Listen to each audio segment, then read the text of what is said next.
Hello everyone, I will be your guest narrator today.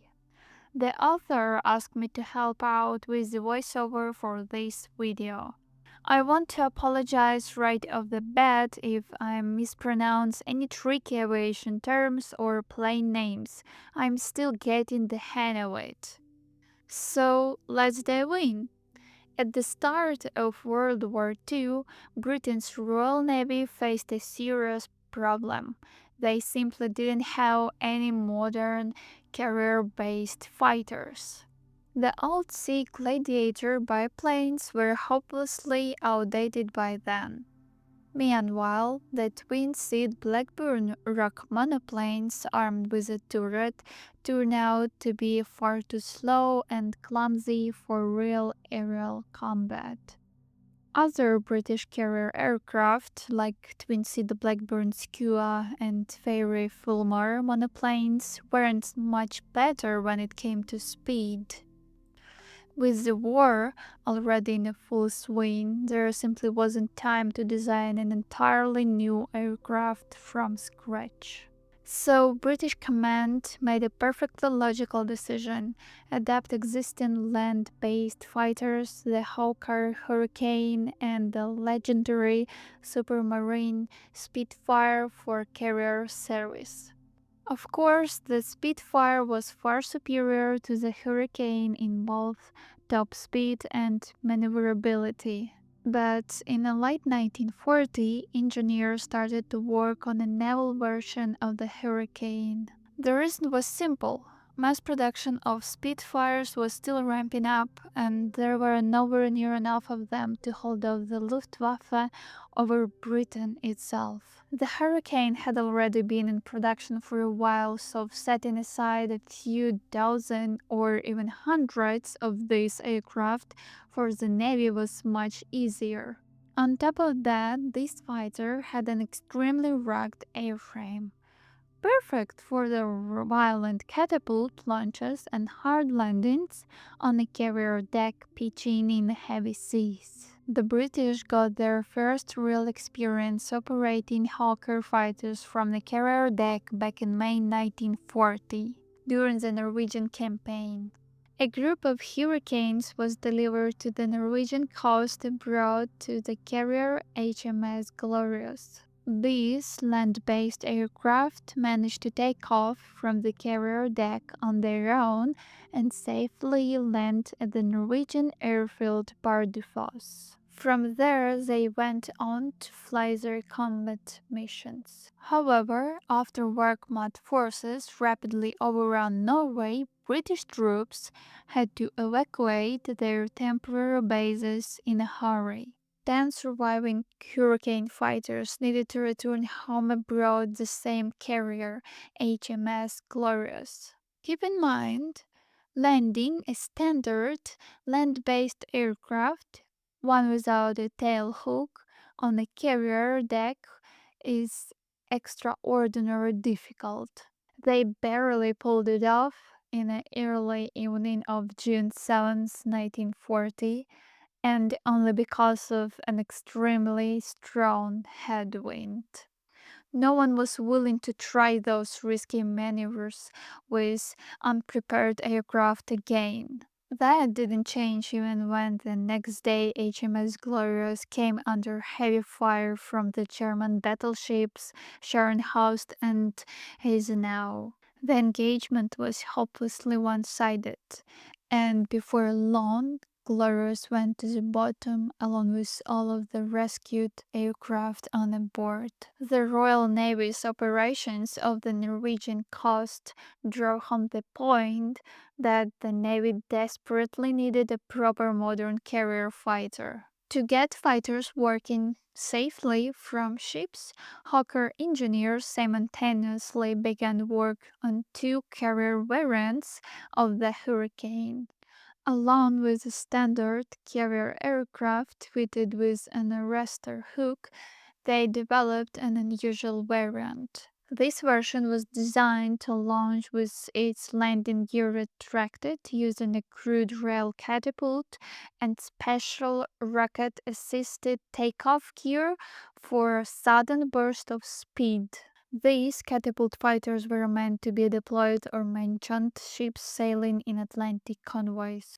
The idea was to give these vessels the ability to defend themselves on the open ocean against surprise attacks by enemy bombers. Around 50 Hurricane Mark I aircraft were quickly converted into the catapult variant, with their airframe slightly reinforced. The new aircraft was designated the Sea Hurricane Mark 1A, though these planes also came to be known as Hurricanes or simply catafighters. The concept behind this was radical.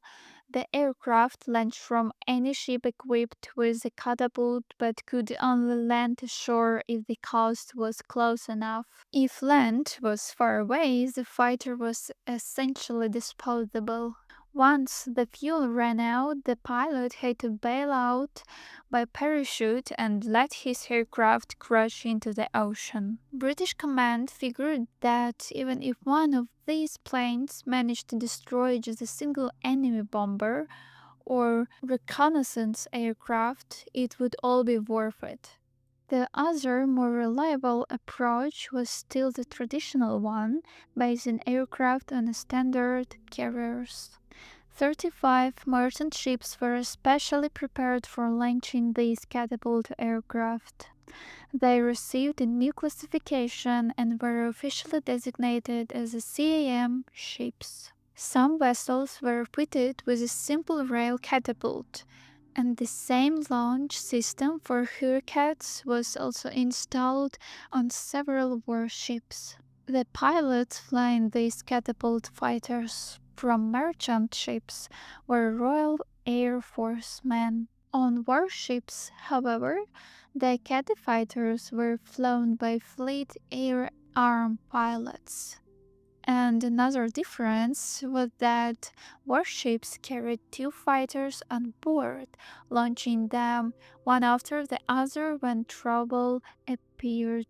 The original plan was for merchant ships with catapult installations to travel as part of naval convoys like perfectly ordinary cargo vessels, while also doubling as miniature aircraft carriers.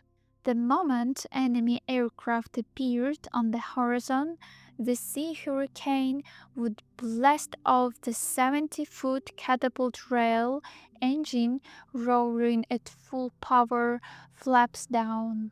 Thanks to the rocket assisted takeoff gear, it instantly accelerated to 75 miles per hour while the pilot endured a punishing 3.5 Gs. After the fight, the pilot could not return to the deck. He needed a land based airfield for a safe launching. Naturally, in the middle of a vast ocean, hundreds of miles from any land base, the chances of reaching shore were eventually zero. So the pilot had only one option: bail out by parachute into the freezing water near the convoy and hope for a quick rescue. Fortunately, every catapult ship had a dedicated rescue team standing by. In their motorized inflatable boats, they stood ready to pull the pilot out of the water at the moment's notice. Because of this unique mode of operation, the Sea Hurricane Mark 1A became essentially a single-use combat aircraft. But military command decided that losing the plane was a perfectly acceptable price if the pilot managed to shoot down even one enemy aircraft. Besides, early in the war, the British simply had no other effective way to protect their vital Atlantic convoys from constant Luftwaffe attacks, since there were desperately few escort carriers. The first ship fitted with such a catapult was the merchant vessel Michael E. On May 28, 1941, she sailed from Belfast as a part of a large convoy. Unfortunately, the ship took a fatal torpedo hit before her Hurricane even had a chance to launch. Over the course of 2 years, catapult-equipped merchant ships made 175 dangerous voyages. Of those 35 ships, German forces managed to sink 12. Throughout that entire period, only 8 combat launches were ever recorded, but the results speak for themselves. Pilots managed to shoot down at least 6 German aircraft, losing only 1 British aviator. The first historic victory in the Sea Hurricane was scored by Lieutenant Everett. On August 3rd, 1941, he launched from the deck of the warship HMS Maplin and destroyed a massive 4-engine FW-200C Condor bomber over the Atlantic. From the very start of the catapult-launched Sea Hurricane Mark 1A's development, engineers could see all the weaknesses of this design. The military knew that for real carrier operations they needed a completely different fighter. That's why the engineers at Hawker were simultaneously hard at work on a new variant, the Sea Hurricane Mark 1B. This aircraft was finally equipped with a proper arrestor, hook, and secure fittings for safe catapult launches from a real aircraft carrier's deck. Operating at the sea meant the airframe took a constant beating. Because of this, designers had to significantly reinforce the most critical components of the former land-based aircraft and completely replace the radio equipment to meet naval standards. To keep the design as simple as possible and meet mass production going as quickly as they could, they left out folding wings. Down the road, this decision came back to bite them. On most carriers, especially the compact escort carriers, Sea Hurricane simply wouldn't fit in the internal hangars, making the life considerably harder for maintenance crews and everyone on board. At the General Aircraft Factory, over 300 standard land-based Hurricane Mark I fighters were successfully converted into carrier-borne Sea Hurricane Mark 1Bs. Starting in the early 1941, these upgraded fighters began arriving in large numbers aboard British carriers.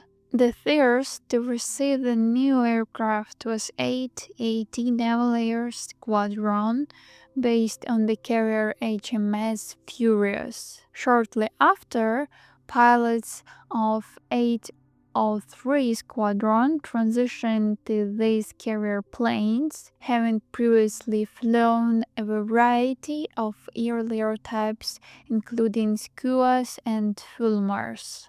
801 Squadron also made the switch, trading in its outdated Sea Gladiator biplanes for the faster naval Hurricanes. This unit was initially stationed on the veteran carrier HMS Argus and later transferred to HMS Eagle. And finally, several small Royal Navy escort carriers were also armed with these new Sea Hurricane fighters, the very first being the American-built HMS Avenger.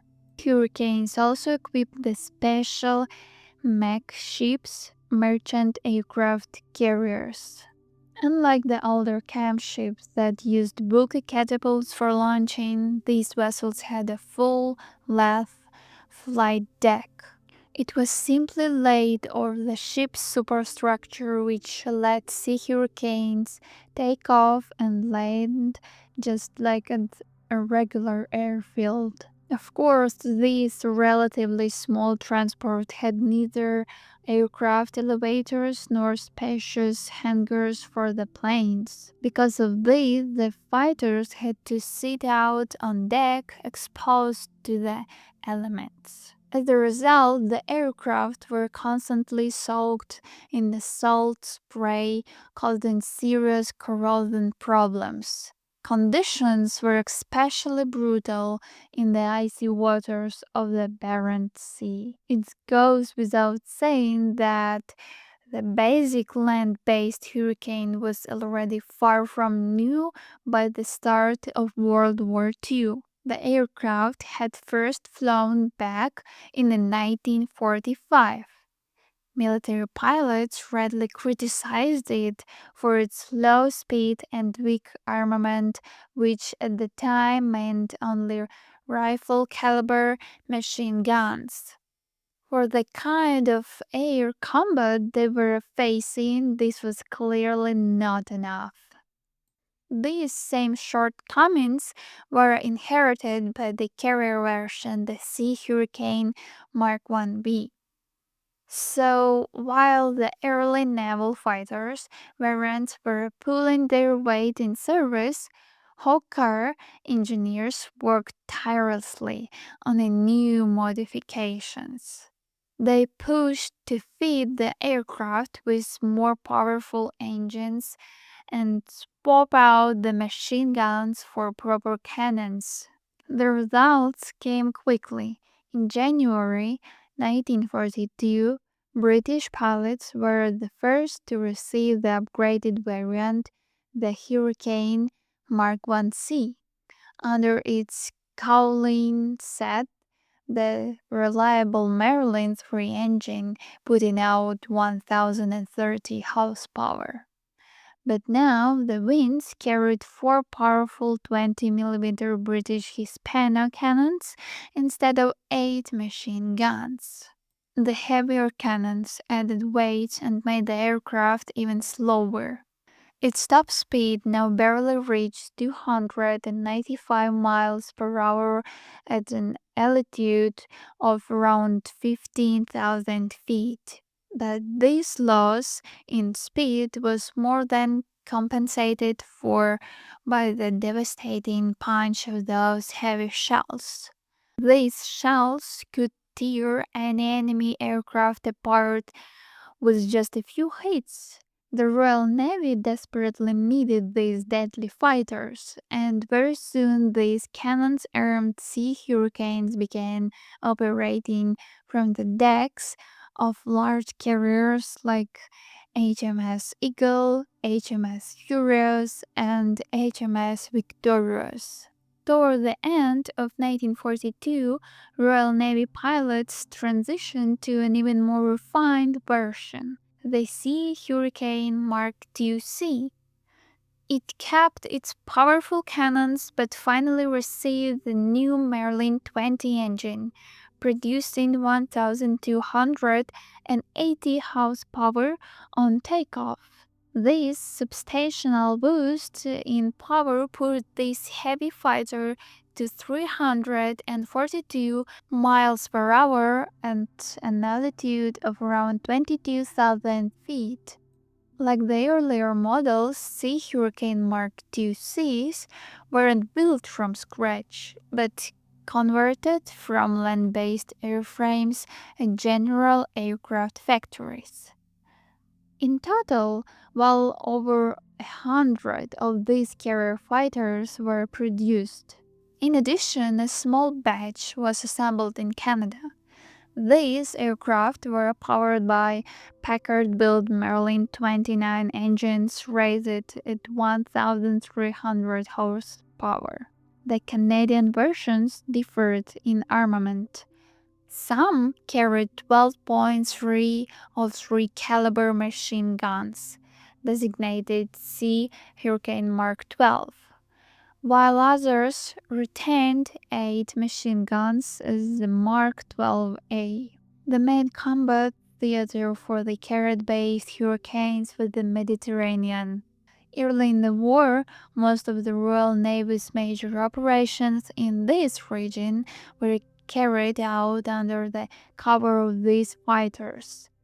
Of course, war always comes with losses. For instance, on November 13, 1941, a German submarine attacked British forces.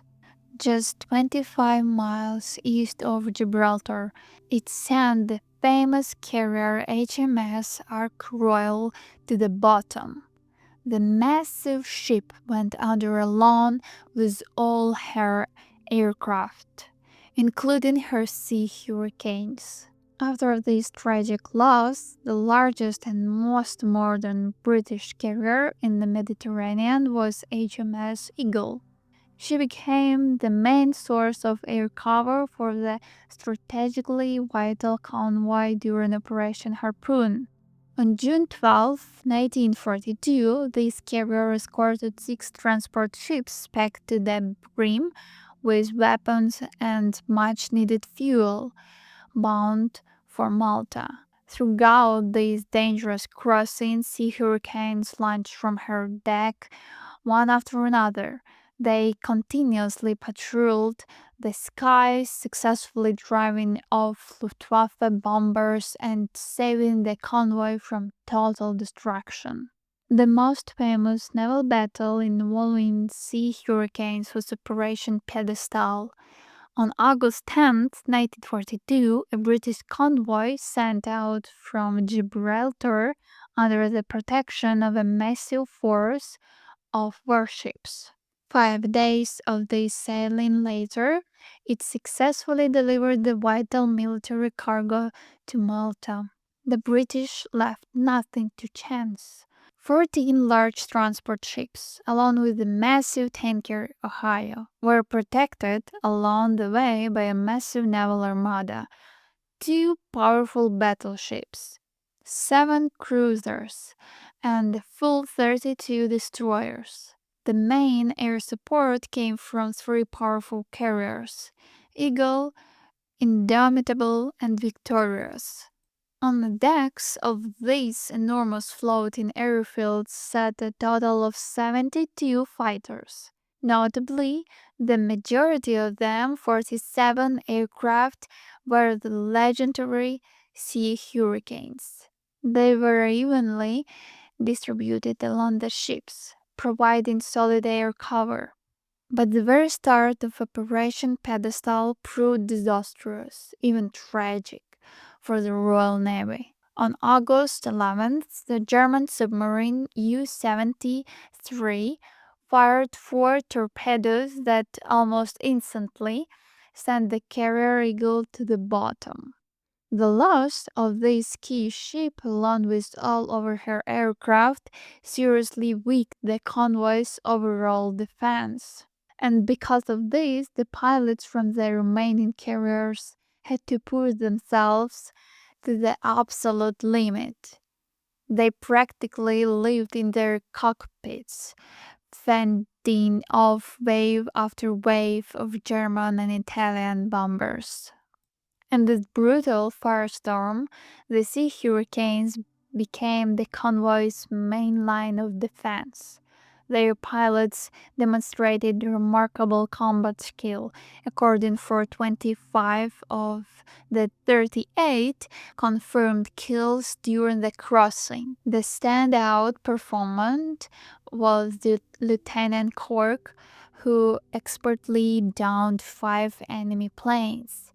In the end, the extraordinary efforts of the British naval aviators paid off, mostly thanks to their continuous combat patrols high in the sky. The Allies managed to bring this battered convoy through to its destination. But the Sea Hurricane pilots proved themselves not only over the warm waters of the Mediterranean. They also went up against seasoned Luftwaffe aces in the frozen north. After the disaster that struck convoy PQ-17 in July 1942, the next Arctic convoy, codenamed PQ-18, didn't set out from British shores for Murmansk until early September. Until the ships neared the Soviet coast, it was up to the Sea Hurricane crews to escort carrier HMS Avenger to defend them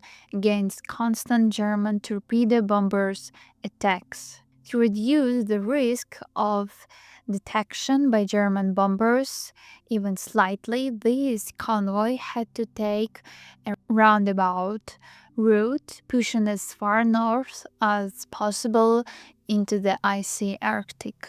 But the deception didn't work. German intelligence managed to locate convoy PQ-18 almost immediately after it put to sea, and very soon, taken off from their well-equipped bases in occupied Norway, Luftwaffe aircraft began circling ominously over the vulnerable ships. To intercept them, the thirsty sea hurricanes scrambled from the deck of HMS Avenger.